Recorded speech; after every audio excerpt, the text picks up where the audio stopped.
The Electoral Court has rubber-stamped a Zimbabwe Electoral Commission ban on 87 MDCT parliamentary candidates whose nomination papers were rejected by the Poor Management Authority in June this year following payment glitches on electronic bank transactions. This means the party will contest the August 23 election with just 24 candidates from an electable 270 seats, which are up for grabs. Just imagine, ladies and gentlemen, what is happening to MDCT, that the MDC that was formed and led by Morgan Richard Trangrai. Just imagine that it is now failing to field candidates in over 250 constituencies. Just imagine the fall of the great from 0 to 0. So in a statement on Tuesday, the MDCT Director of Information and Publicity, Chenjitai Guta, accused ZEC and government of a partisanship and gross violations of political rights. He said that on Monday, the Electoral Court dismissed the appeal by the MDC's 87 parliamentary candidates against their disqualification by ZEC. The court completely avoided looking into the merits of the case. MDC also said its candidates successfully went through the preliminary vetting exercise but could not be registered after the nomination code that said on June 21 made it impossible for the MDC to pay, citing bank challenges. MDCT chronicled its painstaking attempt to ensure payment went through, adding that the party's efforts were frustrated by SEC.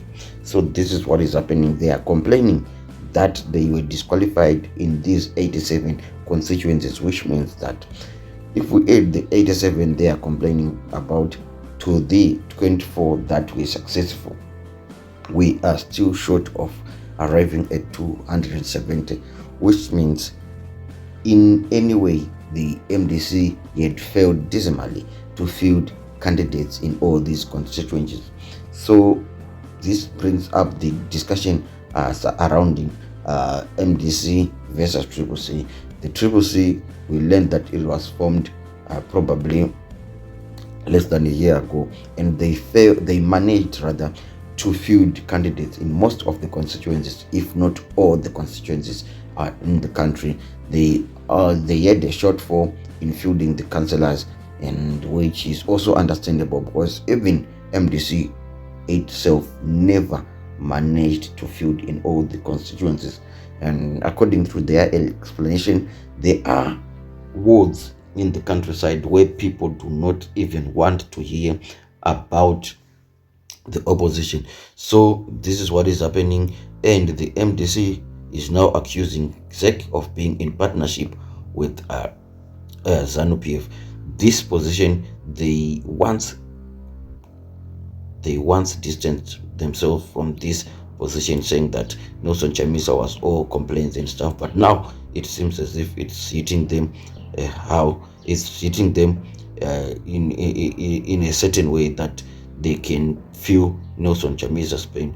However, in terms of a discernible popular support on the ground and by pundit estimation, Nelson Chamisa's CCC has risen to become the party with the most realistic chance to upstage the ruling ZANU-PF party in the upcoming poll, and MDCT is arguably the country's biggest opposition by parliamentary representation currently, coupled with mass defections that have visited an opposition once fronted by late iconic political firebrand and ex-Prime Minister Morgan Tsvangirai. The failure to field in a lot of constituencies create a real risk of the party petering out into oblivion. This might be the end of the MDCT for good.